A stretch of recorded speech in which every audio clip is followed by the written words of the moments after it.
वसुदेवसुतं देवं कंसचानूरमर्दनं देवकी परमानन्दं कृष्णं वन्दे जगद्गुरुम्. Hi, and welcome to Geeta Girl. My name is Sharmila, and the Geeta Girl podcast is about how to live skillfully and be your best self by using the advice in the Bhagavad Gita. Jai Shri Krishna, Shaila. Jai Shri Krishna, Sharmila. So this is our last episode of the season, and this one will be in response to a question that we got from a listener. We always encourage our listeners to reach out and ask us questions, but this one is particularly good because it talks about the difficulties of implementing all of the things that we learn from the Gita and all of the lessons. And over all of our many, many podcasts, we talk about a lot of lessons. And we know that they are difficult to implement. They're tough for us too. And her question specifically, it's a 3-part question. The first question is, I know what I need to do, but how do I implement it? This is number 2. How do I practice when I'm in an overwhelmed or emotional or stressed out state? And 3, how do I push through the frustration of constantly trying and failing to overcome my anger or anxiety or any other challenge? All of these questions are questions that Sharmila and I certainly have had, the students in our Bal Vihar class have had, the students in our adult class have had, and I think probably resonate with many of you. So we are going to use the Gita guide to answer these questions and talk about how do we put into practice all these amazing lessons that we have been learning, particularly when we are feeling frustrated or angry or any other negative emotion.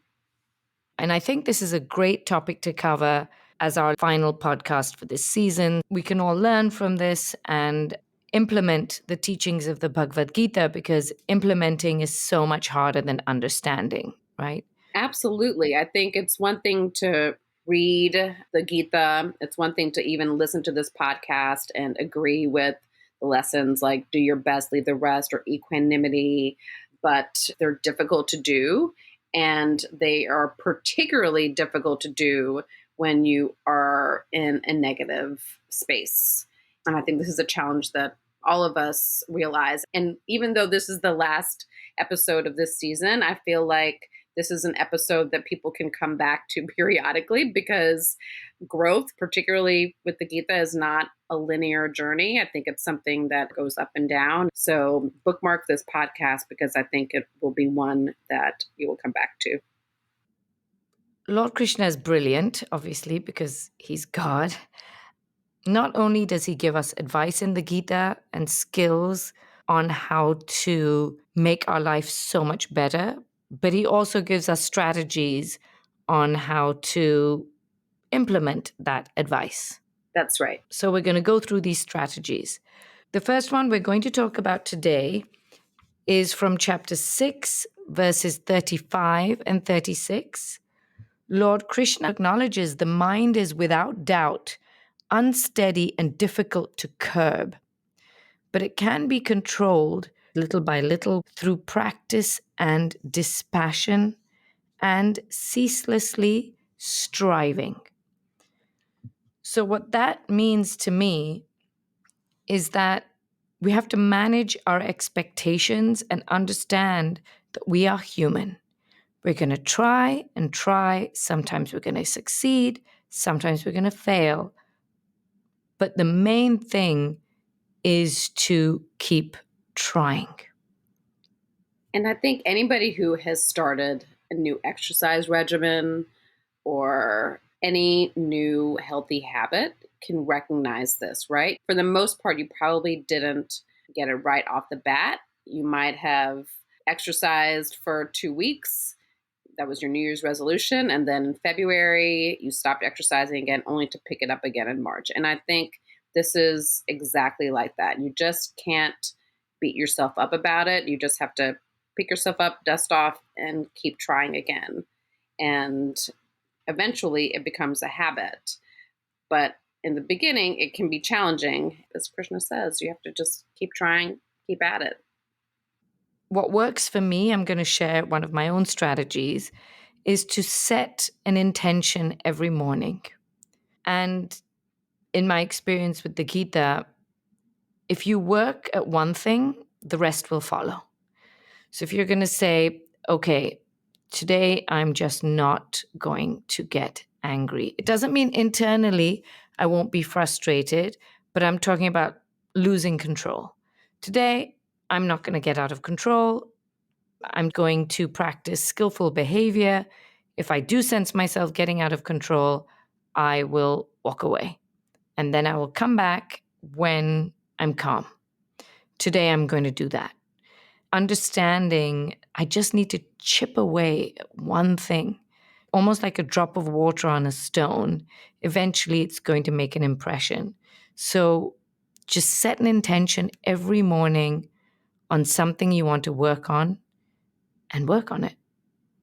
That's exactly right. We talk about this with meditation, set a time to do it, either in the morning as soon as you wake up or right before you go to sleep, just whatever works for you. If your goal for the year is to show more gratitude, then as soon as you get up, say 3 things that you feel grateful for, or have a gratitude journal, and then soon you'll automatically be seeing everything with an attitude of gratitude.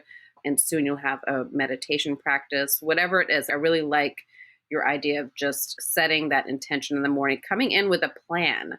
If you know that you're going to be in a situation that is frustrating or makes you angry, set a plan before. Like you said, the idea will be for you to walk away or count to 10 or look at that person with more compassion. Whatever the case is, walk into that situation with some kind of plan before you do it. Oh, I love that idea. Every situation that we go into, just to use the analogy from the Gita, every challenge is a battle. Right. So you need a playbook. That's right. It is. It is ultimately a battle, right? That is the basis of the entire Gita. And you have to think of things that way. Maybe not in such a combative way, but it is true. Just have a plan of action. Thinking about it, preparing yourself, readying yourself to go into this battle and handle it the best you can is also a great strategy to implement. Putting on your armor. Yep, I love that. So you mentioned meditation, Shayla. Lord Krishna says in the Gita in chapter 6 that meditation is vital. It is a critical component of being able to have the space and the mental strength to make meaningful change in your ingrained patterns. Lord Krishna says that you cannot will yourself to change your destructive patterns. That's not going to happen. You have to meditate. You must start with this act. For me, I view it as an act of self-care and self-love, that I have to meditate. Almost like whatever your act of self-love could be. It could be playing loud music. It could be your coffee in the morning. It could be watching YouTube videos, whatever it is. The real act of self-love is meditation. There's so many apps out there now to help you. I use the Calm app. There's a lot of things to help you start developing this habit. There's different kinds of meditation. You can do a walking meditation where you turn on each of your senses and you fully try to experience that walk.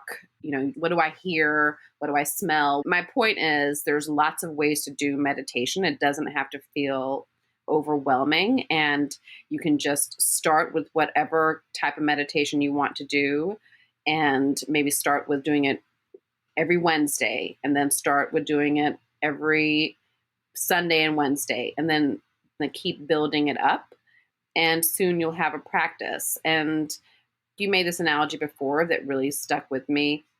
This idea that, no one who had never run before ran out and ran a marathon.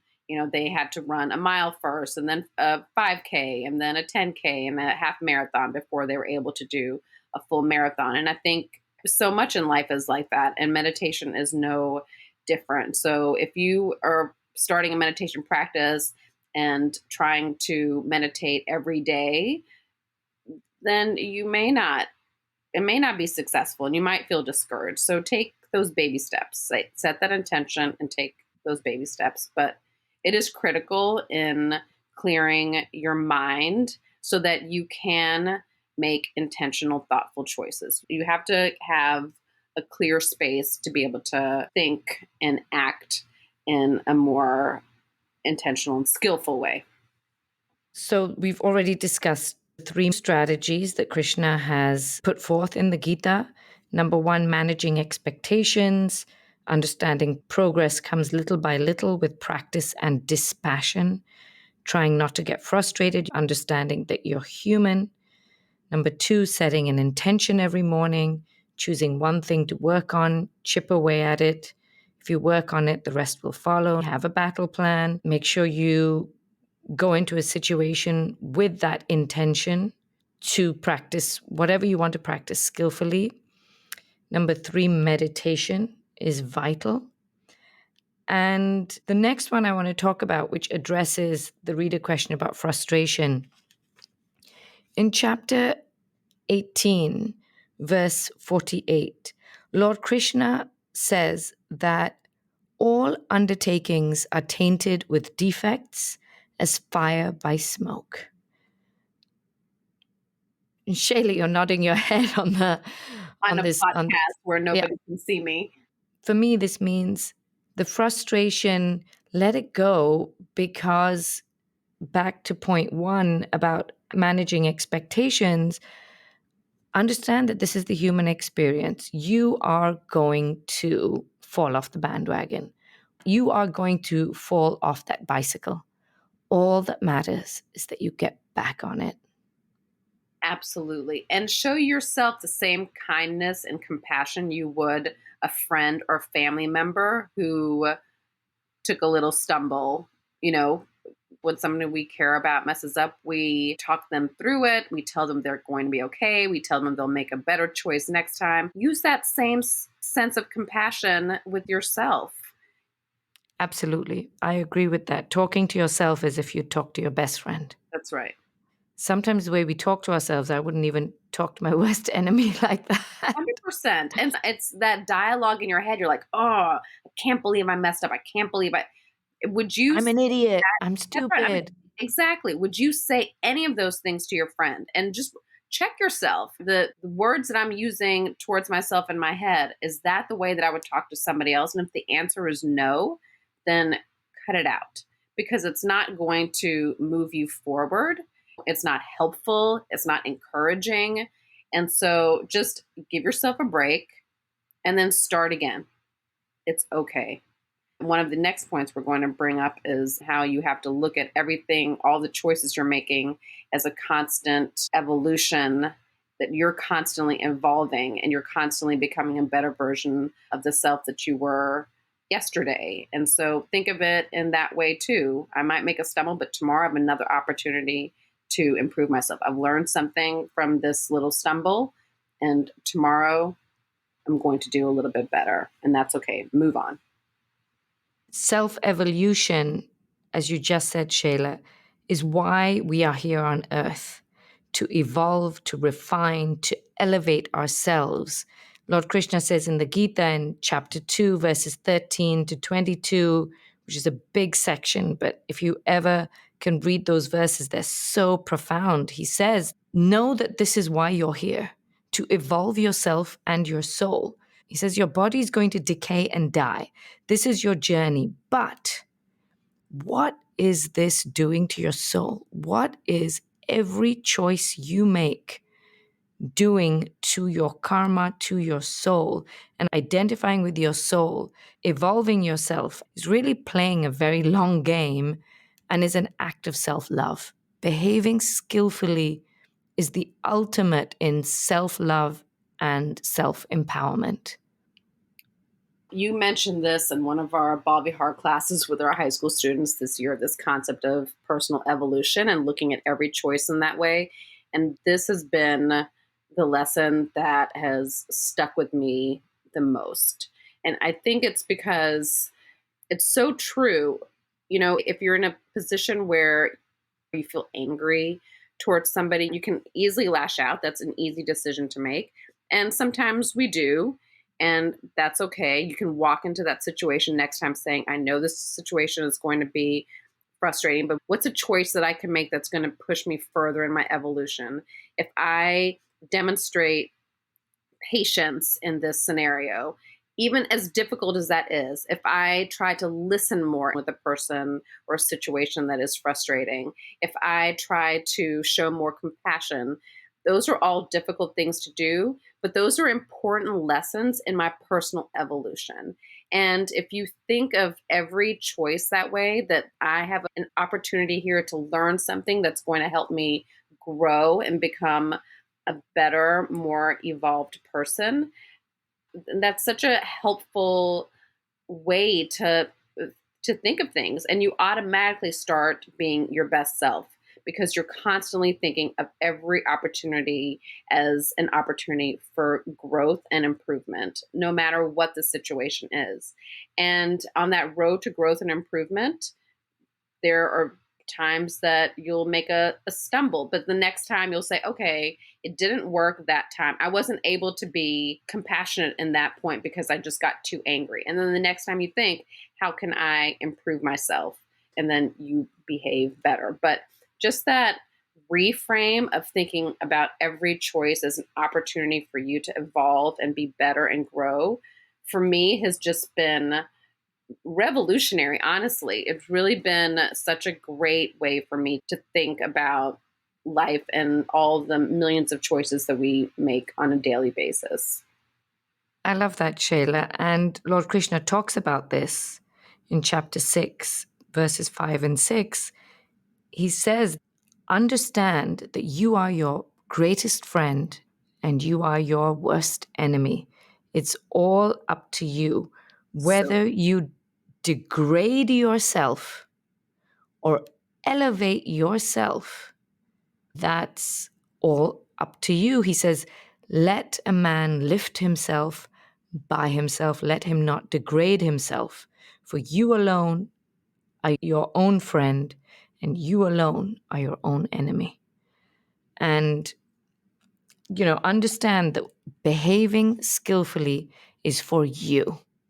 It's not for anybody else. You're not doing anyone else any favors. You are doing it for yourself. I want And to I get think that verse tattooed on myself. I love it. It's true. that That's a mic drop verse. I mean, it really is. You have a choice. Your choice is to improve yourself or not. It's almost quite that black and white, really. It's just a lot of responsibility for yourself, and you just have to take that responsibility and use it wisely, honestly. and it's not easy. I No. mean, it's a great responsibility, but it's not easy. Gautam Buddha has a beautiful quote that I have on my dressing table. It's to conquer oneself is a greater task than conquering others. Wow. You can clap, Shayla. You're I know. I'm applauding. I was applauding quietly, but yes. And you too can, listener. Yeah, so I hope all of these strategies really help. Self compassion, managing expectations, understanding progress comes little by little. Keep practicing, keep ceaselessly striving. Understand we're humans and everything is tainted as fire is tainted by smoke. Setting intentions every morning, choose one thing, chip away at it. Meditation is vital. You cannot just will yourself to change. Viewing meditation as an act of self care, and you must start with this. Identifying with your soul. Know that this is why you are here, to evolve yourself, elevate yourself. It's up to you, and this is your journey. All of these strategies, I feel, help a lot. And as you said, Shayla, accepting your challenges as opportunities to evolve. And I have to add, so are your failures.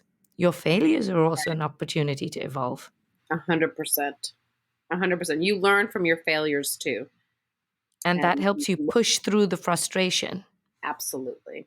Lord Krishna says in chapter 12, verse 20, view everything, every situation as an opportunity to elevate yourself.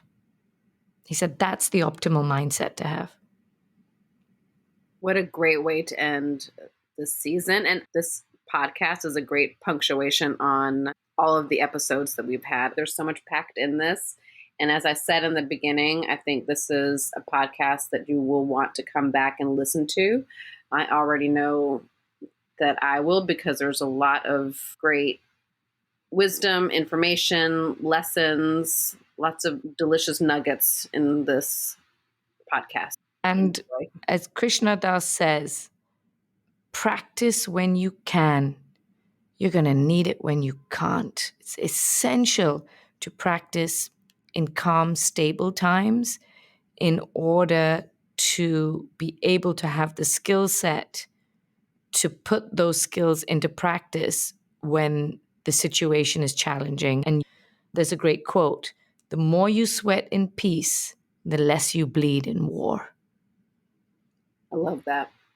Okay, so I hope this has helped our listener. Thank you very, very much for the question. I know I learned a lot through you studying for this episode. Shayla, the way you're smiling. Yes, I learned so much. I mean, I love this question because I think it was a question that all of us had, and all of us continue to have. All these lessons we know are great, but they're hard to do.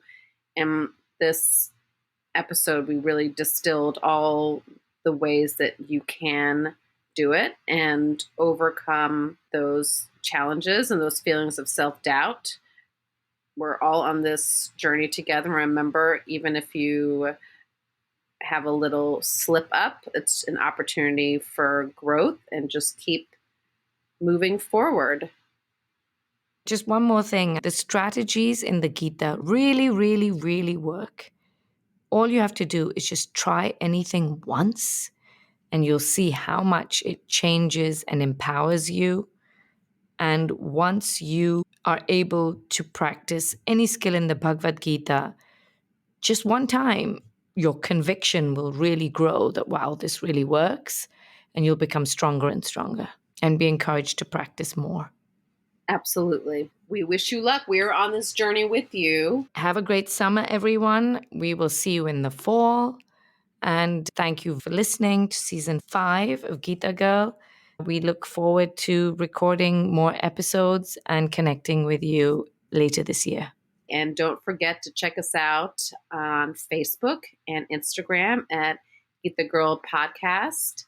Send us your questions at sharmila@geetagirl.com. And who knows, you could be the focus of an entire podcast. So please keep the conversations going.